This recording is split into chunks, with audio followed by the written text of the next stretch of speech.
এদেশের জালেমদের বিরুদ্ধে সংসদে কিছু কথা বলতে চাই। তারেক সাহেব আগে ছিলেন না দেশে? তিনি কি আগে দেশে ছিলেন, নেতৃত্ব প্রদান করেন নাই? সে আবার নতুন কি? জামাতের কাছে আমরা সিট চাই, জামাতকে সিট চাবো কেন? তারা জোট করতে আসছে না ফাইজলামি করতে আসছে? এখানে এটা কি ফাইজলামি নাকি? আমার ফলাফল কি হবে তা তো আল্লাহ পাকই ভালো জানেন। ভবিষ্যৎ সম্পর্কে ভবিষ্যৎবাণী আমি করতে পারি না। আমি তো আশা করি, আমি নিজেই প্রায় 2001 থেকে ক্যান্ডিডেট। আমি 2001 থেকে আমি দেখছি বিএনপি জীবনভর ভোট কালেকশন করছে। তাদের মূল বক্তব্য ছিল দুইটা। বিএনপির বক্তব্য ছিল দুইটা। একটা হলো আওয়ামী লীগ ঠেকাও, টুপি থাকবে না, দাড়ি থাকবে না, মসজিদ থাকবে না, মাদ্রাসা থাকবে না, ভারত দেশ দখল করবে। এছাড়া দ্বিতীয় বিএনপির কোনো বক্তব্য ছিল এটা আমার জানা নেই। আমি যতদিন নির্বাচন করছি যে ভাই এখন বাদ দেন তো, হুজুর পরে দেবো, আওয়ামী লীগ আগে ঠেকাবে। এখন তো আওয়ামী লীগ নেই,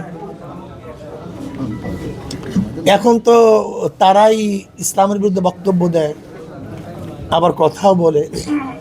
আমি কথাটা বুঝতে পারি নেই। এছাড়াও আমি মনে করি সরোয়ার ভাইকে দেশের মানুষ দেখছে, বরিশালের মানুষ, সে এখানে এমপি ছিল, হুইপ ছিল, মেয়র ছিল, প্রায় গড়ে হুইপ সহ মেয়র সহ প্রায় 20 বছর ক্ষমতায় ছিল। তাকে সবাই চিনে জানে। এরপরেও যদি বরিশালের মানুষ তাকে নির্বাচিত করে, আমার কোনো আপত্তি নেই। বরিশালের মানুষ নির্বাচিত করে সমস্যা কি? আর আমি বিশ্বাস করি তারা যদি পরিবর্তন চায়, যদি মনে করে যে পরিবর্তন চাই, বরিশালকে ডেভেলপ করতে চাই, এদেশের জালেমদের বিরুদ্ধে সংসদে কিছু কথা বলতে চাই, এদেশের মানুষকে সংশোধন করার জন্য সংসদে কিছু আইন পাশ করতে চাই, তাহলে হতে পারে ইনশাল্লাহ। আমি মনে করি বরিশালের মানুষ আমাকে নির্বাচিত করতে পারে এবং আমি আশাবাদী। যেমন আমি যেখানেই যাই না কেন বিপুল সাড়া, যা আমি কোনোদিন বিগতিতে আমি দেখিনি। এত সাড়া আমি কোনোদিনও পাইনি। আমি বিশ্বাস করি ইনশাআল্লাহ এবছর মানুষ হাত পা থেকে বিজয় করবে, এটা আমার বিশ্বাস। আওয়ামী লীগের লিডাররা নাই, কিন্তু তাদের ভোটাররা বাংলাদেশে আছে। তাদের ভোটাররা কোথায় যাবে? যাদের কাছে তারা নিরাপত্তা পাবে, যাদের কাছে তারা নিরাপত্তা পাবে, ঘর ছাড়তে হবে না, বাচ্চা এতিম হবে না, তাদের দোকানপাট ছাড়তে হবে না, পালাতে হবে না, মিথ্যা কেসে তারা জর্জরিত হবে না, জেলে ঢুকে মরতে হবে না, যারা নিরীহ দোষী না, আমি আগেই বলছি যারা দোষী না, যারা ঘরে থাকতে চায়, এমন ব্যক্তি যেই ব্যক্তির কাছে তারা নিরাপদ, তাকেই তারা ভোট দেবে, তাকেই তারা ভোট দেবে। আরটা মনে করতে হবে, আওয়ামী লীগের ভোটগুলি তাদের যারা এন্টি, মানে রাজনৈতিকভাবে তাদের সাথে যাদের মানে বিরোধ হয়ে উঠছে, তাদেরকে তো তারা ভোট দেবে না। এখন খুঁজে দেখেন তাদের বিরোধ কারা, তাদেরকে তারা ভোট দেবে না। কিন্তু যারা তার বিরোধ না, তাদেরকে তারা অবশ্যই শান্তি পাওয়ার জন্য ভোট দিবে, সুরক্ষিত হওয়ার জন্য ভোট দিবে। তারেক সাহেব আগে ছিলেন না দেশে? তিনি কি আগে দেশে ছিলেন, নেতৃত্ব প্রদান করেন নাই? সে আবার নতুন কি? হয়তোবা এতদিন পর্যন্ত তার সংগঠনকে গুছাতে পারেন না, হয়তোবা তার সংগঠনকে কিছু গুছাতে পারেন, কিছু শৃঙ্খলাবদ্ধ করতে পারেন, যে এটা একেবারে বিশৃঙ্খল হয়ে গেছিল। সেখানে অন্য জোটের উপরে, অন্য আন্দোলনের উপরে, অন্য রাজনীতির উপরে প্রভাব পড়বে কেন? হয়তোবা তার সংগঠন কিছুটা হতো মিনিমাস হতে পারে, কিছুটা হলো যা ভেঙে চুরে গেছে সেটাকে সে অংশগ্রহণ করতে পারে। এটা আমি মনে করি যে আরও ভালো। উচ্ছৃঙ্খল দলের মধ্যে কেউ থাকলে তারা শৃঙ্খল করবে, এটা আমরা ভালো মনে করি।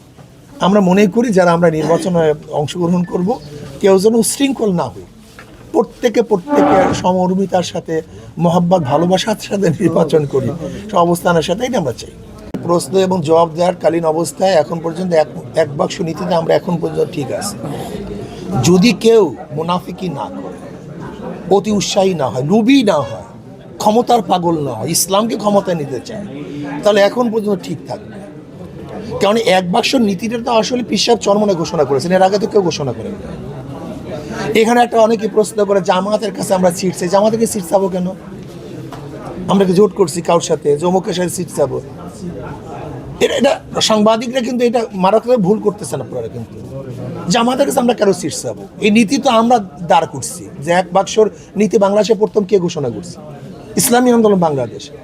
যদি কাউকে রাখে, কাউকে বেড়ে, কাউকে সিট দেয় না, তো প্রশ্ন আসবে ইসলামী আন্দোলন কাকে কত সিটটা দিবে কি দিবে না, যেহেতু এরা প্রথম সূচনা করেছে। কি কথা ঠিক না?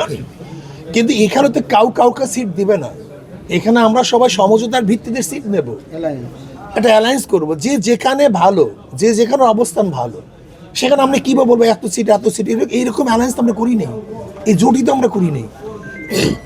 আমরা এখানে করছি যে একটা বাক্স যেন দিতে পারি, যেখানে যার অবস্থা ভালো হবে সে সেখানে নির্বাচন করবে। এখন পর্যন্ত আপনার কাছে বক্তব্য দেওয়ার আগ পর্যন্ত আমরা এই নীতিতে আছি। যদি এর মধ্যে আমাদের কেউ অতি উৎসাহিত হয়, ক্ষমতার পাগল হয়, যে আমরাই ক্ষমতা এককভাবে যাব, এরকম যদি হয়, সেটা ব্যতিক্রম ঘটতে পারে, সেটা পরের কথা। এটা আমরা দেখবেন যে কার কারণে কি হচ্ছে, কিন্তু আমরা মনে করি এখন পর্যন্ত আমরা এক বাক্সের নীতিতে ঠিক আছে। আচ্ছা, জামাতের সাথে এনসিপি জোট করবে, তা জামাত কার সাথে জোট করছে?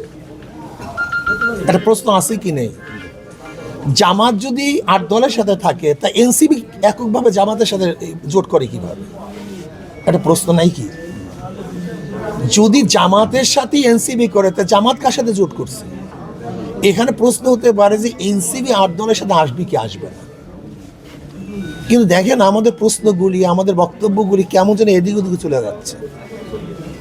জামাত তো একটার সাথে আছে, অ্যালায়েন্সের সাথে আছে, সেখানে এনসিপি শুধু জামাতের সাথে কেন জোট করতে যাবে? সে 8 দলের সাথে আসবে কি আসবে না, সেটা এলডিপি যারা আসে তারা 8 দলের সাথে আসবে কি আসবে না।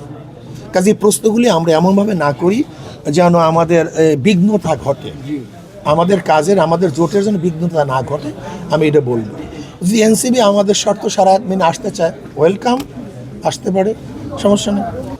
এখানে আমরা নির্বাচন করছি, আমি বিগত জামাত তো এখানে নির্বাচন করছে, কবে জানি না, 91-তে না জানি কত সনে নির্বাচন, বা 96-তে করতে পারে। এরপরে এখানে জামাত নির্বাচন করছে, আমাকে বলেন কি নির্বাচন করছে, কবে নির্বাচন করছে?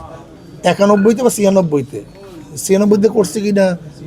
না, 96-তে জোরপূর্তি নির্বাচন, 91-তে 96 করছে, এরপর নির্বাচন করছে। তখন ভোট পাইছে কত, মানে 4,000 কত জানি না, 4,500 মনে হয় ভোট পাইছে, এই তো তাদের ভোট। এরপরে ধরে না তারা বেশ ভিড়। তা আমাদের প্রত্যেকটা ইউনিয়নে আমরা দেখেন তো কত, প্রত্যেকটা ইউনিয়ন আমার সেকেন্ড।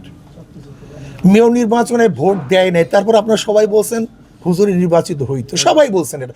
এমনকি আওয়ামী লীগের যে সভাপতি পরবর্তীতে সে কি বলছে, জাহাঙ্গীর সাহেব, যে আসলে হুজুরে নির্বাচিত হইতো, তোমরা টাকা এনেছো, এবার আর পারবা না, এটা তো সেই বলেছেন। আরে ভাই, কথা না বলি পাশে বৈশা।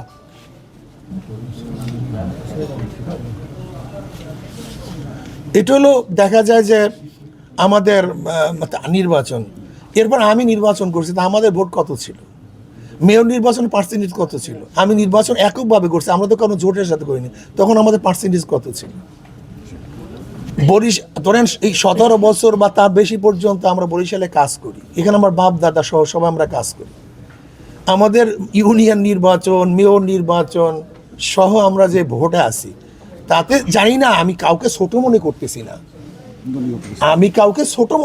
না, সবাই প্রাপ্তি, সবাই পেতে পারে, এটা আমি কাউকে ছোট মনে করতেছি। কিন্তু আমি মনে করি, মানে যেরকম শফিক সাহেবের সিটে যদি জোটবদ্ধ নির্বাচন করি, আর শফিক সাহেবের সিটে যদি আমি বলি এটা আমাকে দেন, এটা মনে করি একটা ধৃষ্টতা, এটা জোটকে বৃদ্ধাঙ্গুলি দেখানো, এটা উদ্যুত্ততা, এটা কোনো অবস্থাতেই কারোর জন্য শোভনীয় না। এখানে আমাদের বাড়ি, আমাদের জন্ম, এখানে চাই কিভাবে? তারা জোট করতে আসছে না ফাইজলামি করতে আসছে? এখানে এটা কি ফাইজলামি নাকি? এটা জোট করতে আসছে না ফাইজলামি করতে আসছে? ইসলামী আন্দোলন বাংলাদেশ ক্ষমতার পাগল না। ইসলামী আন্দোলন বাংলাদেশ এই বৎসর তারা জোট করে ইসলামকে ক্ষমতা নেওয়ার জন্য, কাউকে ক্ষমতা নেওয়ার জন্য নয়। কোনো দল, কোনো ব্যক্তিকে ক্ষমতা নেওয়ার জন্য ইসলামী আন্দোলন বাংলাদেশে ছাড় দেয়নি। ইসলামী আন্দোলন বাংলাদেশ ইসলামের পাগল, দেশের পাগল, তারা ক্ষমতার পাগল না। যদি কেউ ক্ষমতার পাগল হয় ইসলামী আন্দোলন, তাহলে নীতি আদর্শ পাগল হবে। আমি কথাটা ক্লিয়ার পার বুঝাতে পারছি? ইসলামী আন্দোলন যদি গোটা বাংলাদেশে একটা সিটও না পায়, তাতে তার কিছু আসে যায় না। কিন্তু আশা করি ইনশাআল্লাহ এবছর আমাদের যে অবস্থান, আমরা বিগত যে নির্বাচনগুলি করেছি, সেই নির্বাচনের রেজাল্ট, চেয়ারম্যান নির্বাচন, উপজেলা চেয়ারম্যান নির্বাচন, মেয়র নির্বাচনের রেজাল্ট অনুযায়ী 143টা সিটে আমাদের এ গ্রেড, আমরা এই গ্রেডে আছি। 143টা সিট 300-র মধ্যে, এরপর বি, এরপর সি। ইনশাআল্লাহ যদি ইসলামী আন্দোলন বাংলাদেশ নির্বাচন করে, তাহলে দেখবেন যে ভোটের মাঠে তারা বিপ্লব ঘটাতে পারবে ইনশাআল্লাহ। আমি বিশ্বাস করি, বাকি জানি না ভোটের পর রেজাল্ট কী হয়।